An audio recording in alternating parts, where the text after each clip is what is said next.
This is the Rebel Author Podcast, where we talk about books, business, and occasionally bad words.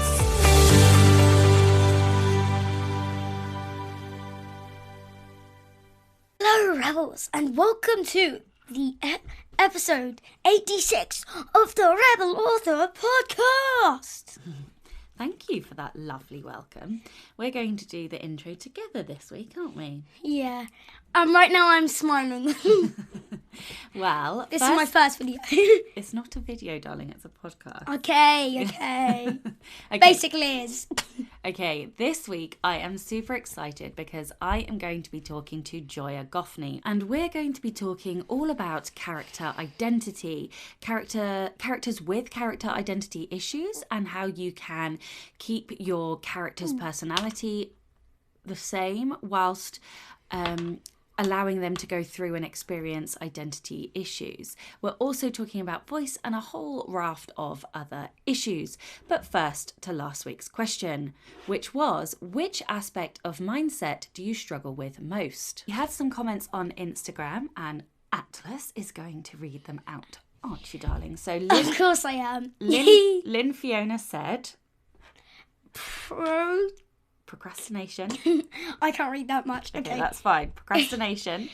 And also, recognising you have a negative mindset or thoughts in the first place. Sometimes my brain whispers them quietly, and they then gradually builds into a roar. Oh, wow, that was dramatic. Thank you for that. Yeah, I agree. I think when we have those thoughts, they can spiral, and that makes them so much harder to deal with, and it's almost like you need to nip it in the bud before it gets to the spiral, but that is obviously easier said than done. Okay, so author Lena M. Johnson was next, and she said perfectionism. Okay, whatever. I have to remind myself that I am creating my own path and I need to stop comparing mine to other authors. I'm going to make mistakes, but at least I will have done something and I can only get better by doing it. If there's any bad words in something, then I'm not saying that because it's really annoying and distracting. Yeah, you're not What's allowed. that loud stuff? That's because you're blowing my speaker, darling, Okay. because you're talking too loud. Yeah, you're not allowed to say the bad words if there are any bad words. And also, I'm not going to say bad words whilst you're sat here. So this is going to be a bad word-free intro for once. Okay, that's weird. Okay, so thank you, author Lena M. Johnson. Perfectionism is a killer. I really struggle with perfectionism myself, and I am a work in progress. I can't profess to have the answer, but I just wanted to say it's definitely something that I'm in solidarity with you on. But we have Linda, who commented on Facebook, and Linda says, what does Linda say? Not letting my crippling Anxiety. Please subscribe to my video, by the way. Anxiety. And self-doubt, imposter, syndrome get to me and delete everything. Yeah. So the imposter bit reminds me of Among Us. Among Us? Yeah, it's a video game. I play video games. Oh, okay. Well, yes. I still read books. You do read books, and you're going to give us the book recommendation of the week, aren't you? Yes. You are. Lovely. Okay, Lovely. So thank you very much, Linda, for that. I think imposter syndrome is something, unfortunately, that everybody in the writing community has to deal with because it is so prevalent everywhere. Okay, so we're going to... this week's question. It is so much harder when you're here because I'm trying to remember all of the things. Okay, this week's question. Me too. Do you want to read this week's question? Okay. This week's question is, we're almost halfway through the year. Are you where you want to be? Are you where you want to be?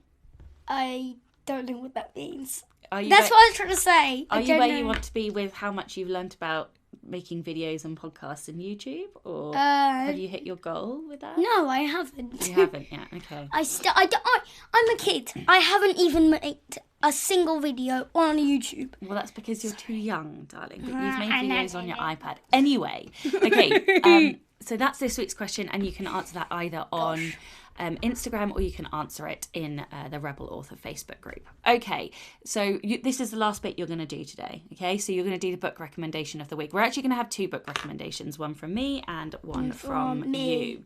So my book recommendation of the week is The Self-Publishing Blueprint, a complete guide to help you self-publish your book by Daniel Willcocks. Now, Daniel is my co-host on the Next Level Authors podcast, and his current new release is on pre-order right now. I had the wonderful pleasure of both getting to read an early copy and getting to write the foreword, yes, I highly recommend you go and buy yourself a copy. If you haven't published before, you need this book. It will help you get your book over the publishing line. And of course, links will be in the show notes. Okay, Atlas, over to you. What is your book recommendation? 13 Storey Treehouse. So who wrote it? It's by Andy Griffiths and Ty Denton. So in this book, there's... Stop. It's making noise, darling. Okay, there's more page... There's like... I don't know how many pages there are. Well, just tell everyone about it and why they should get it for their children. Well, they should get it because it's funny, you know. You can get through these quite quickly. How many of his books have you read in the last 2 weeks? The whole 10. There's 13, 26, 39, 52, 65, 78, 91, 104, 117, 130. 130 is gold.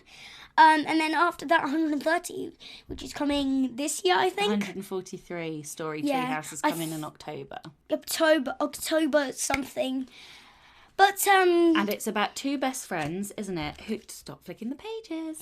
Who are one of them is an author and one of them is an illustrator, and just like the author and illustrator of the book, they're in the book. So Andy Griffiths is in the book, and Terry Denton is in the book.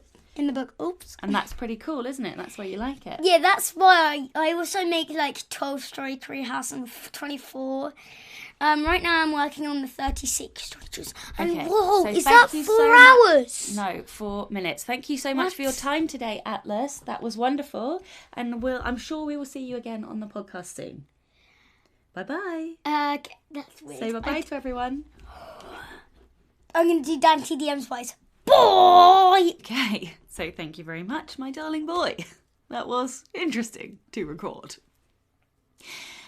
So both of those book recommendations will be in the show notes, and I wanted him to come on to talk about the 13 Storey Treehouse because he has quite literally binged like 3,000 pages worth of books over the last couple of weeks, and so I know that usually I recommend books for adults in terms of non-fiction or fiction, but I'm sure lots of you listening are also parents, and so I thought that a recommendation from a kid who has actually read the books might be fun. So yes, it's the 13 Storey Treehouse series, and they are super fun. And if anybody knows Andy Griffiths, I would love to have him on the podcast. I don't have any way of contacting him or anything, but if anyone is listening and happens to know him, please let me know, because yeah, I would love to pitch him to come on the show to talk about his books. All right, so in personal update then this week, I have had the distinct pleasure of talking to 2 different people. The first one is Boni, and I used to work with Boni. But Boni is Boni Wagner Stafford, and she runs a podcast. And we sort of did it like live. It was quite fun. And we are talking all about prose and sentence level writing and how you can improve yours. And so yes, Boni runs Ingenium Books, and the podcast episode is called How to Improve Your Writing, and I will leave the link in the show notes, so go and check out that. It's only about half an hour, but we got really in depth actually, and I had an absolute blast talking to Boni. So yeah, make sure you go and check that out. The other one, I had the like, honestly, you guys know I love Jenna. And so it was fabulous to talk to my fellow queen. And so we were talking this time all about how to podcast as an author. And Jenna's questions are super comprehensive. So she takes you, well, with me, through like the idea, setting up equipment, marketing, and all of that good stuff. So it's about an hour-long episode, and yeah, I am actually really proud of that conversation with Jenna, because I feel like we gave a shit ton of info. I can swear now. Atlas isn't in the room. Yeah, so that is hopefully going to be really useful. I will also include links to that in the show notes. In what I have been doing, what have I been doing? I have had my critique partner edits back. I have gone through them. I haven't done the critique partner edits. I'm going to be doing that next week. I've recorded some more audiobook this week. I have been doing a lot of like background marketing stuff. I formatted, I can't remember if I did that last week or this week, but I formatted the workbook. So that's all done. Oh yes, I also wrote, finally. So I feel like I hold on to issues until I am about to break the issue and fix it. So last week I was talking all about how I have lost a lot of confidence with my fiction, and I definitely have, and I still feel like I have, and I still have work to do to fix my mindset on that. However, I feel like I do this thing where I won't talk about it until I've almost solved the problem. And then, so in the last week, I sat down and I wrote a reader magnet for my fiction, which, like, honestly, I cannot tell you how blocked I have been on this issue. It has been a 3-year issue, if not longer, 4-year issue, because I haven't done it yet. And it's because I told myself I couldn't, because I didn't know, I couldn't do short stories, or I couldn't do reader magnets short stories because I could only do the stories that I'd got for that series or whatever. So it's just these bullshit myths that I keep putting into my brain. And then that compounded with the fact that I was feeling very unconfident about my fiction, just stopped me. I just put a blocker in my own way. And so I was speaking to a lovely lady called Crystal, who does some work for Becca Sign, and this was in the office sprints that Becca has for her patrons, and she was just saying, well, what about this and what about that? And I don't know what it is, but she gave me permission to write. One of the things that she said that I wanted to share is that if you are creating bonus material that is like extra scenes or bonus epilogues or stuff like this, then she said don't put conflict in it. And that was so freeing, because I was definitely trying to create, full story arcs with all of the trimmings that a normal novel will have, but you just can't do that in a additional scene or so.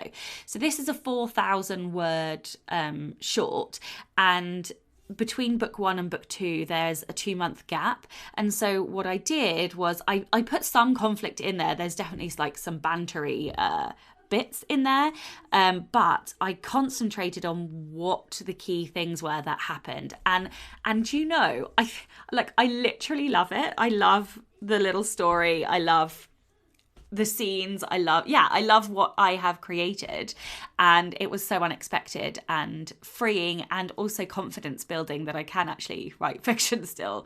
And it's not a masterpiece because it's just a bonus epilogue. Look at me now justifying and trying to tell myself it's not good. Anyway, look, just shut up, Sasha. The point is, I did it, and it has freed me a little bit. So in the next week, I need to write up my notes from having reread Keepers, and I'm going to reread Victor, hopefully in the next coming week, if not the week after.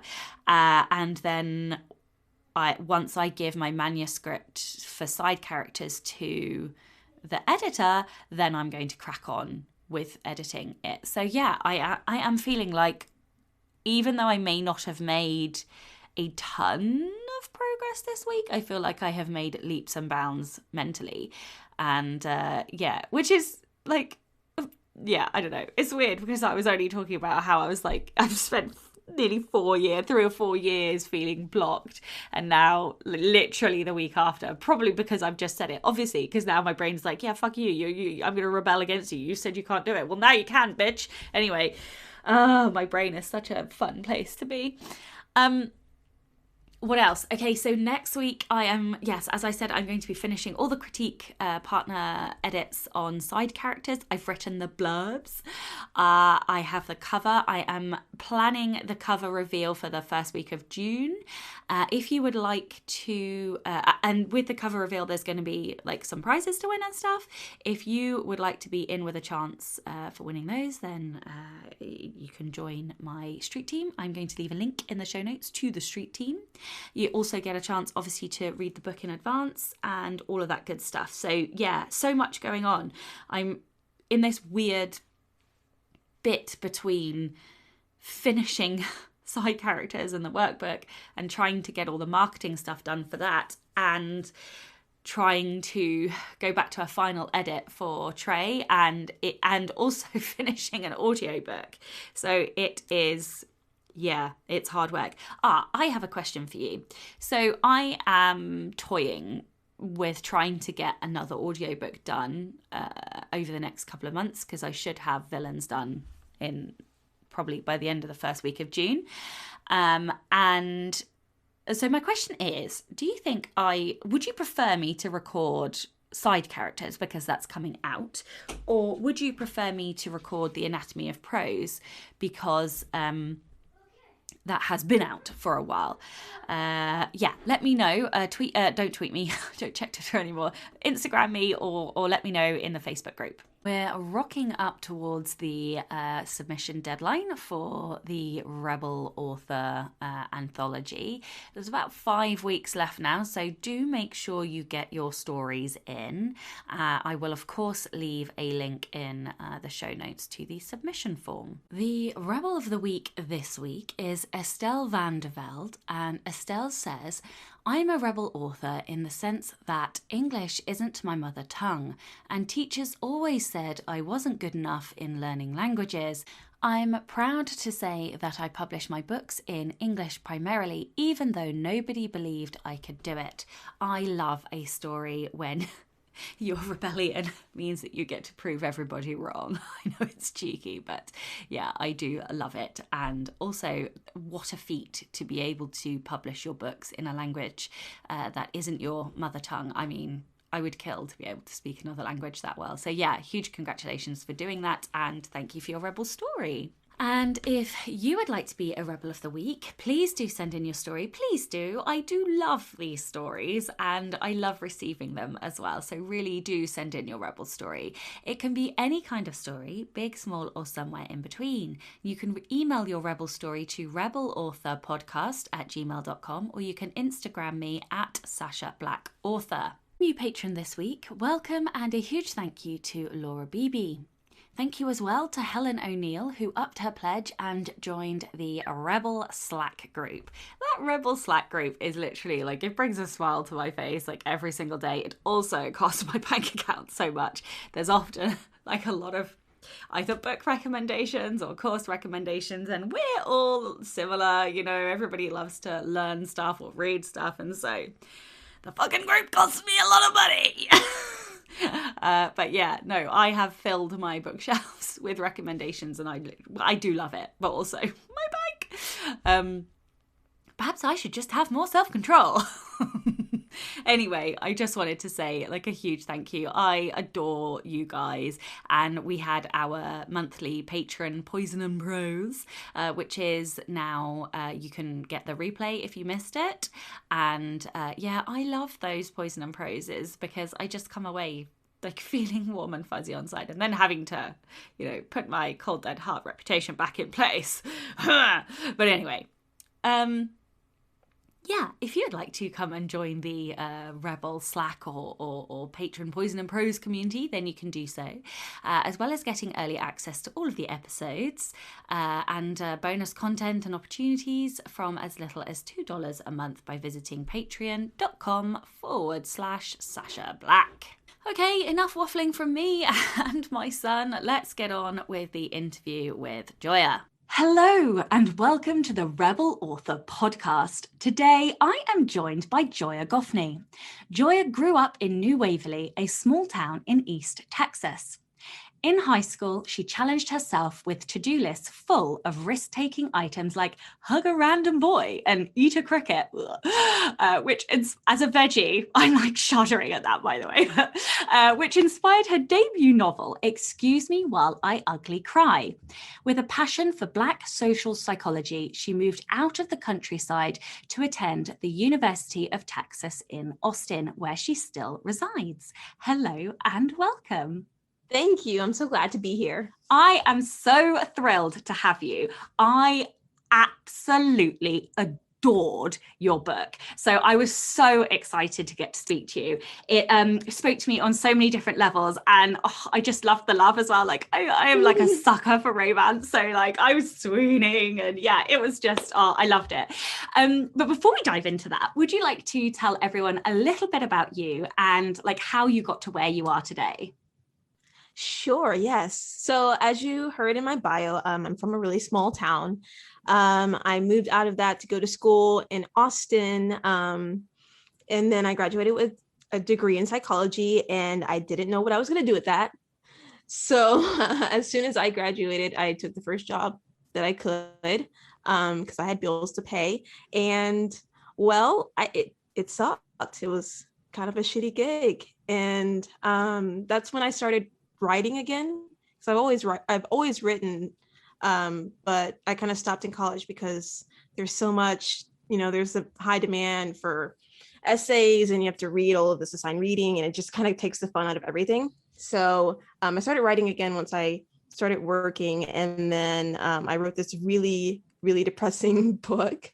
It was kind of crap, but I queried it to about 4 agents and got rejection letters. And then I realized, this is, I don't even like this. I'm going to take this off and I'm going to try again. And that's when I started writing Ugly Cry. It was much happier. It made me happy to write it and happy to read it. And it was just more authentic than that other stuff I was writing. And so I queried, and whenever I got my email back from my agent requesting more, I just broke down in tears. Did you ugly cry? I was at work, so I tried to keep it pretty. Oh man, I've definitely ugly cried a few times in life, I can tell you.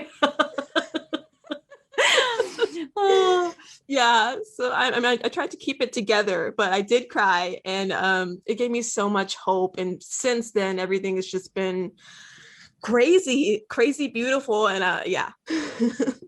I love that you have a background in psychology as well. So my degree and master's are in psychology and cognitive neuropsychology, and I was super close to I got a scholarship to do a PhD in distributed cognition. It's like this weird niche kind of area of psychology, but I just had schooled out, and I was such a prolific reader before I went to school, before I went to university, and then like you were saying, I pretty much stopped because you have to read so many journal papers and research papers and on and on and on.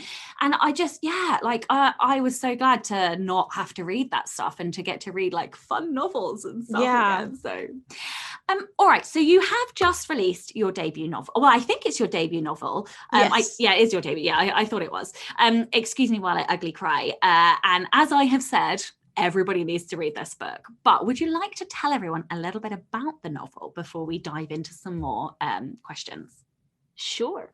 Okay, so Excuse Me While I Ugly Cry follows Quinn Jackson, who is a compulsive list maker. She makes lists about everything, her worries, her fears, her desires, all in this red journal that goes missing. It gets switched with this boy named Carter, and he ends up losing it, and it gets in the hands of a blackmailer who blackmails her into doing a to-do list of all of her fears. So throughout the book, we get to see her and Carter going through her fears while they're also tracking down the blackmailer. and it's just a beautiful story. It really is. It really is. And one of the Thank you. things that I thought was so amazing in the story were the character voices. You can hear it in the dialogue, you could hear it in the narration, you could hear it even in the side characters, like each one had their own voice. So like, what advice could you give to new writers on creating such unique character voices? I would say that it's not about trying to be unique, because if you try to be unique, it's probably going to come off as inauthentic. It's about being authentic in your characters. So whenever I come up with characters, I figure out what they look like, what their background is, what motivates them. And so it comes through in the voice when you know your characters. It's just, I guess it's about knowing your characters and what motivates them, what they desire, and their moral compass. And so how do you pull that information together? Do you free write with them? Do you interview them? Is it just a process of like letting it percolate? Like, how do you come to those those characters with such depth?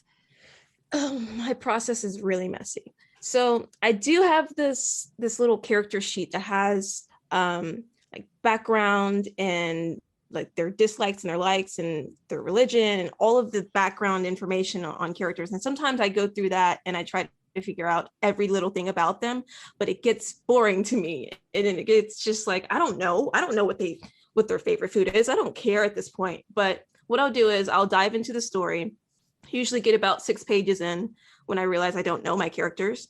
And then, I try to figure out a little bit about their background, and then I'll go back and rewrite until I realize I still don't know my characters. And I have to it's just a rewrite, and you start to get to know them better the more that you reiterate and the more that you put them in different scenes and see how they react.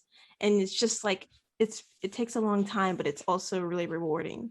Yeah, I love that. And I love that, like, so for me, it sort of depends like what comes to me first in the story. So like sometimes it's the theme. I know I want to write about this message or this moral, like, I want to say, like moral message. And then other times it's a character that appears first. So like I have two different series that I'm sort of working on. One in the background where the characters came to me first, and another one where I knew the like theme that I wanted to write about, and then the story sort of came. And so like I don't think I have a set defined like process for creating them. It sort of depends on, I don't know how you feel about stories, but they are so almost sentient. Like each one is so different and it needs wrangling in a different way. I know, maybe I'm just crazy, but no. I think you're right. No, yeah, each story it requires a different process. It comes to you in different ways, and sometimes you plan it, sometimes it just comes out of you, and then you're like, wait, let me go back. I don't know. Yeah.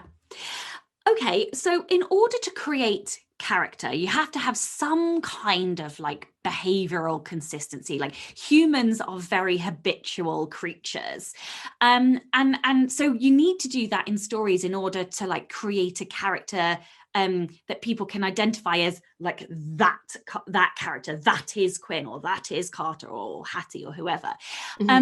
Which is why I think stories about identity, and specifically about identity change, are particularly amazing, because you have to like marry that juxtaposition of like keeping a character true to themselves whilst also like enabling them to change. So how did you create such depth with Quinn, and still like enable her to change but still be recognizable as Quinn at the end? Yeah. So like you said, behavior is habitual. I think when you look at a character and you look at the meat of the character, it's not their behavior that's them. I mean, the behavior is a reaction to emotion. And so you can change your behavior, but the way you feel, it's a little bit different. It's a little bit difficult to change that. So when I look at Quinn, the way that she feels doesn't really change, but her reaction changes. And you can see like her perspective changes with her fear and like so if you look at her fear for seeing Hattie, she's so afraid that she just kind of tries to forget that, you know, there's this person that I'm not visiting, I haven't seen, and I'm just not going to go there.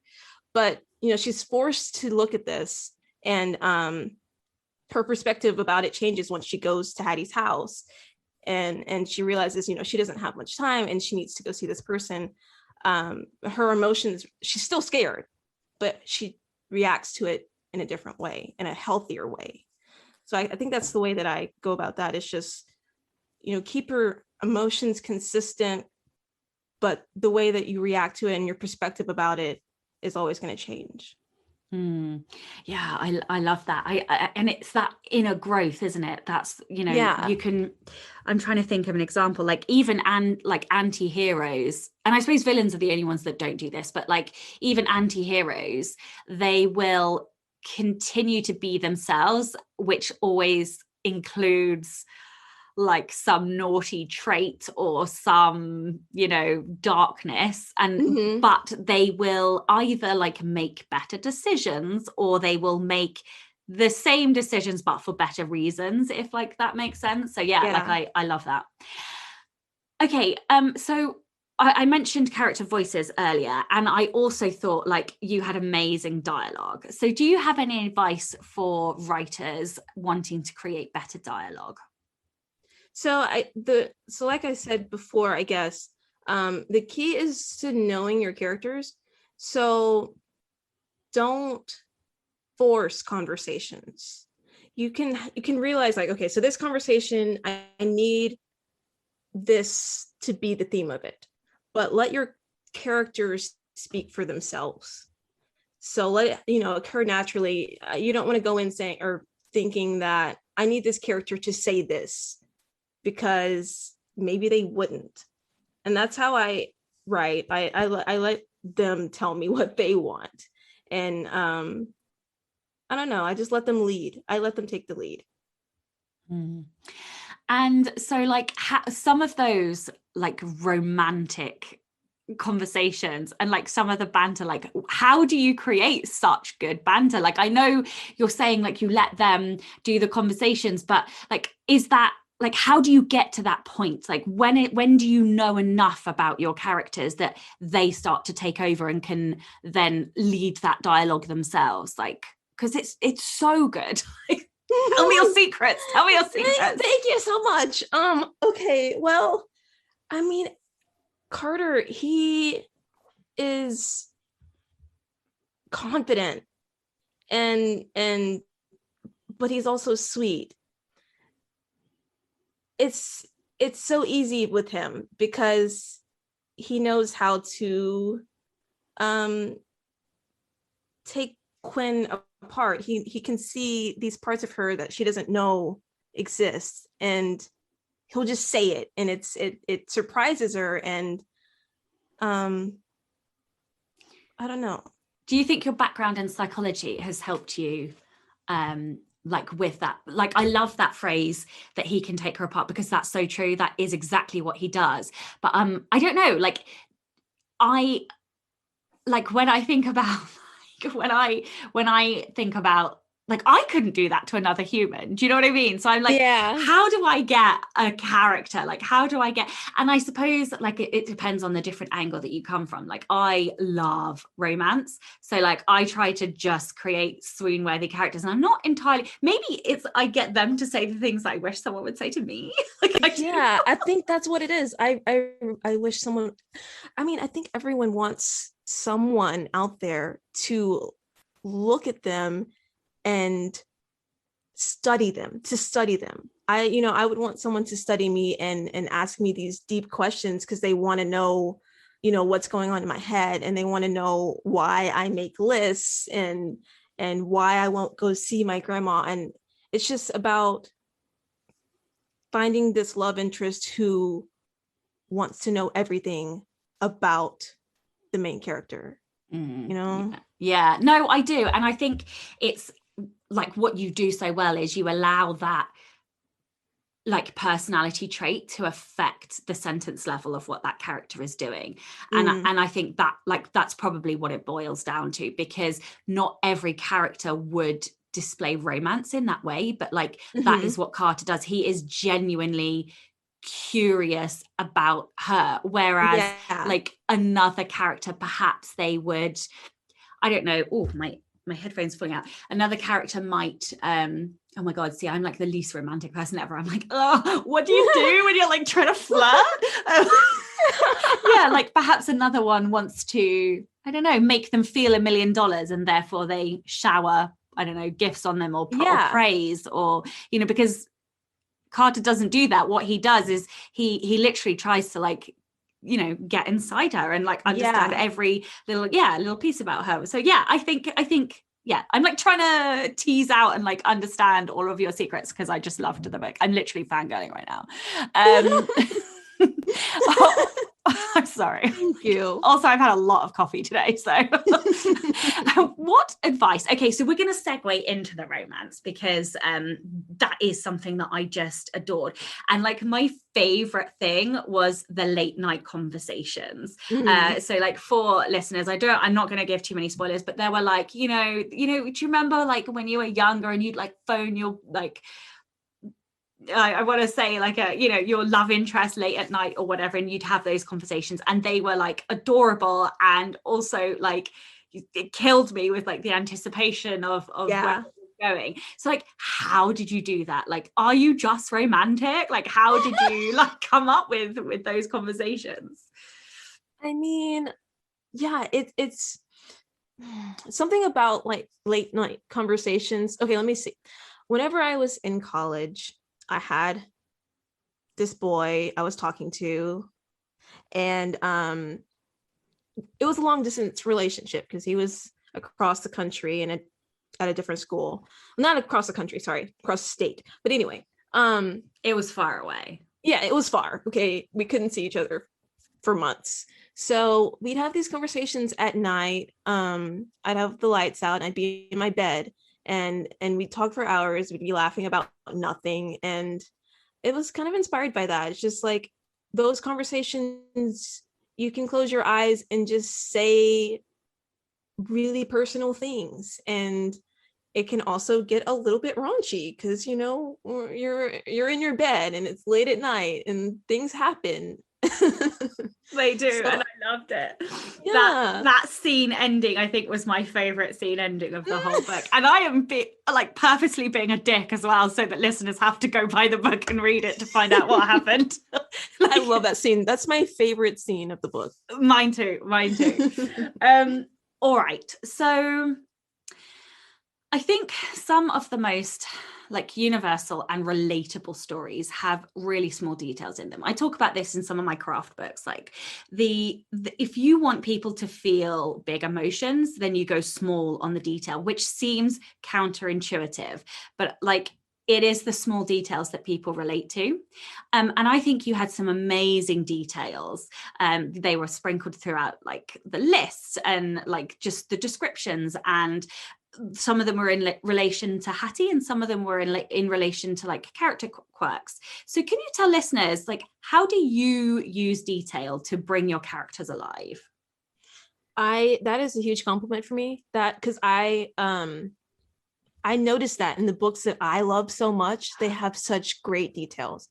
So let me give an example. So I was reading Landline by Rainbow Rowell, and I noticed in the very first chapter, she had such intricate details about the house and the bowl of cereal on the floor. And it was just like, it's so random, but it's also so relatable.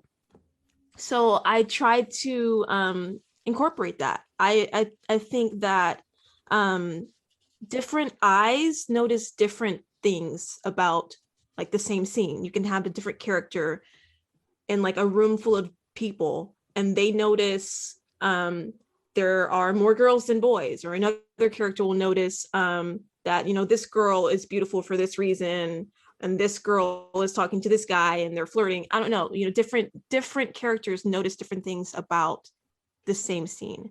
And it's really those details that tell you about a character. And so that's one easy way to relate to your readers who this character is what they see in a scene. Yeah, I completely agree. I love it so much because, like, if you had, I don't know, a steel worker looking out a window, they're going to notice buildings and pylons. Whereas if you have an artist looking out a window, they're going to notice the pink streak in the cloud, and they're going to notice the way the leaves fall down. And yeah, I think, I love that was a compliment for you, because you genuinely killed it dead. Because that was like, that is what the majority of my sticky tabs are like, is, I love this detail. Oh, look at this detail. Was it Landline by Rainbow Rowell? Yes. Okay, perfect. I've written that down. Have you read The Invisible Life of Addie LaRue? I haven't. Okay, like that book is so rhythmic and poetic and detailed. Like, it is exquisite. And so that is a book that does detail really well if you like books with detail. What is that? The Invisible Life of Addie LaRue by V.E. Schwab. Got you. I will remember that. Where am I? I'm just obsessing about books now. Right. Okay. So your side characters were another thing that I loved. I loved Livy, and I loved, I'm going to say her name wrong. Was it Imani? Yes. Okay, cool. She was so cute. So what tips do you have for listeners about creating side characters? So with side characters, it's important that they have a purpose.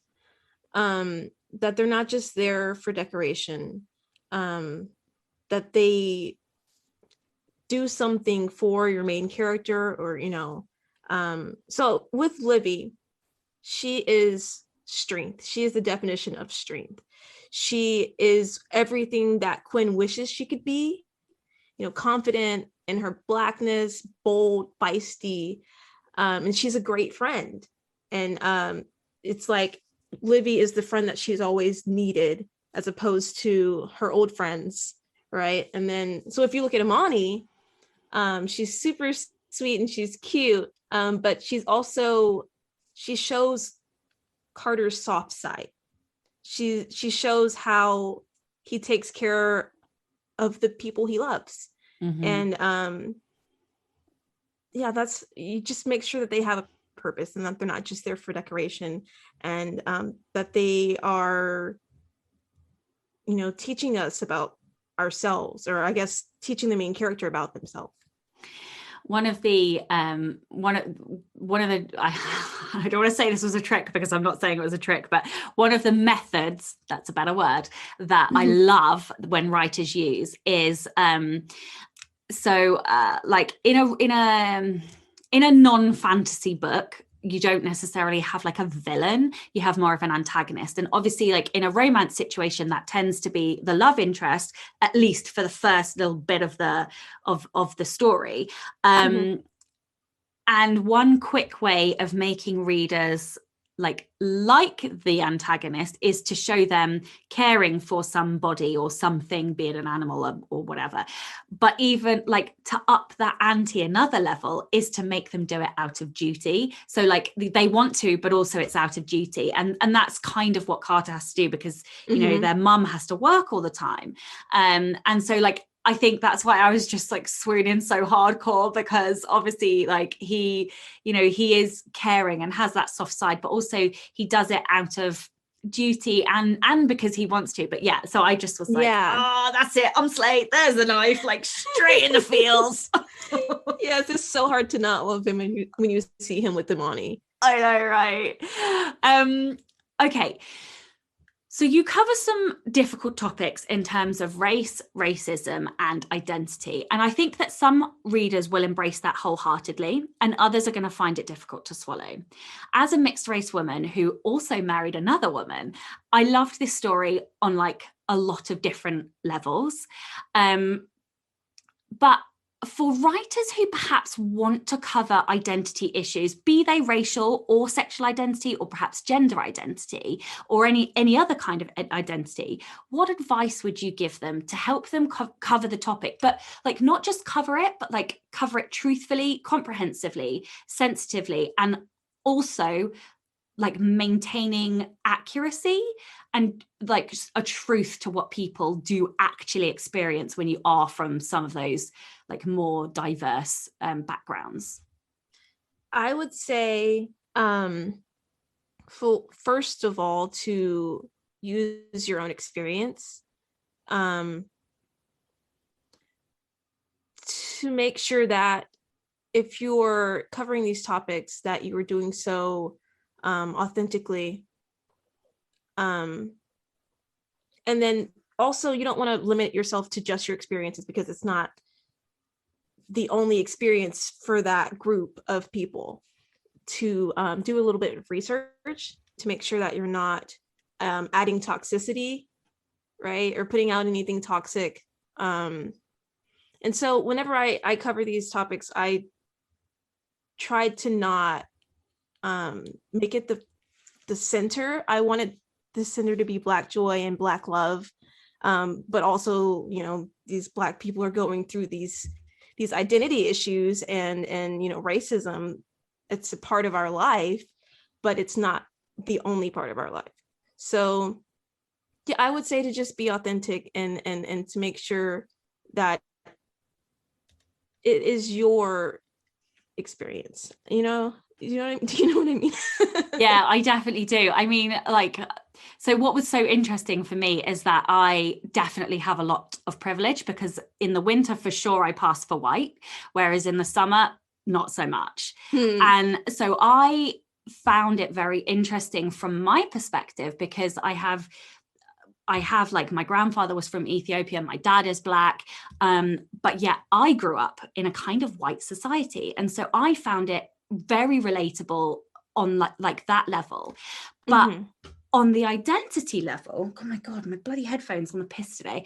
On the identity level, I found it really interesting, because like I so also want to write, I think for me, more about like sexuality and having like LGBT, like I want to have like an LGBT protagonist, but I don't want my story to be about that, if that makes sense. I just want that to be part of my story. Exactly. And so, yeah. And so this is why this question was so important to me, because there are so many different bits of my identity. Like I've got, even like my dad's side of the family is Jewish, my mum's side's Christian. Like, so I have all of these like crazy aspects of my identity. And I'm like, I would just love to be able to do what you've done in this book. And so, yeah, like that's why I wanted to ask the question.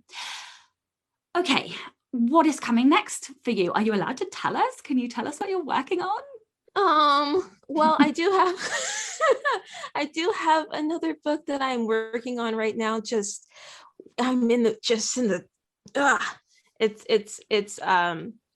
due pretty soon. So I'm under deadline, but I can't really talk about much, just that it's about sex positivity, body positivity. So is it the same? Is it kind of contemporary, or is it? Yeah. Okay, cool. And is it still? Are you allowed to say if it's young adult or is it adult? Or yes, it's young adult. Oh, okay, cool. Okay. Yes. All right. So this is the Rebel Author Podcast. So tell everyone about a time you unleashed your inner rebel. Oh my gosh. Okay, so here's a story. Whenever I was in college, I had a slew of terrible roommates. And so I was living in this apartment with these two girls who I don't actually know that they were in school, because it didn't seem like it. They were always partying and quite disrespectful to the space. They'd come in really late, loud, and blasting music. And yeah, I had to sleep over at my boyfriend's a lot. He stayed in the same apartment complex, so I would just walk over there, and then in the morning I'd walk back, get my books, and go to school. So a few mornings I would walk back like 7 a.m, because I had class at 8. And when I tried to get in the door, it was locked. But it was like, okay, so there's two top bolts, like the deadbolts. So the bottom one you can unlock with your key, but the top one you can only unlock from inside. So I would have to bang on the door for 10 minutes before someone could come in. And it would just make me so mad. So I got duct tape, and I figured maybe they were doing it when they were drunk. Hopefully they weren't doing it on purpose, but maybe they were. I duct taped the top bolt so they couldn't lock it, and they didn't figure it out. So I was fine. Oh, I love it. I absolutely love it. I think I know this is the Rebel Author podcast, and so of course this is like one of my favorite bits of the show, but I just love to hear all the naughty things people have done. Also, I had some lovely housemates, but I did have some dodgy housemates at uni too. I think we all do. I did have some lovely ones too though. Okie dokie. Tell everyone where they can find out more about you, your books, anything else you'd like to add. Okay, you can go to my website, joyagoffney.com. You can follow me on Instagram, joya.goffney, and then Twitter, joya_Goffney. And I like to share about my books and about my family and what I'm up to, if you want to follow me. And I will put all of those links in the show notes as well. Well, thank you so much for your time today. Thank you. This has been fun. And of course, a big thank you to all of the show's patrons. If you would like to get early access to all of the episodes, then you can do so by visiting patreon.com/Sasha Black. I'm Sasha Black. You are listening to Joya Goffney, and this was the Rebel Author Podcast. Next week, we have a return guest, Christina Stanley, who I believe was on maybe episode 4-ish, a very early episode anyway. And we are going to be talking about editing, but from editor's perspective. So you are going to get an insider's view of editing, and I think you are going to find it fascinating. I love talking to Christina anyway, but I really loved chatting to Christina. So yes, join me next week for that. Don't forget to tune in and subscribe on your podcatcher. And when you have a moment, please leave a review.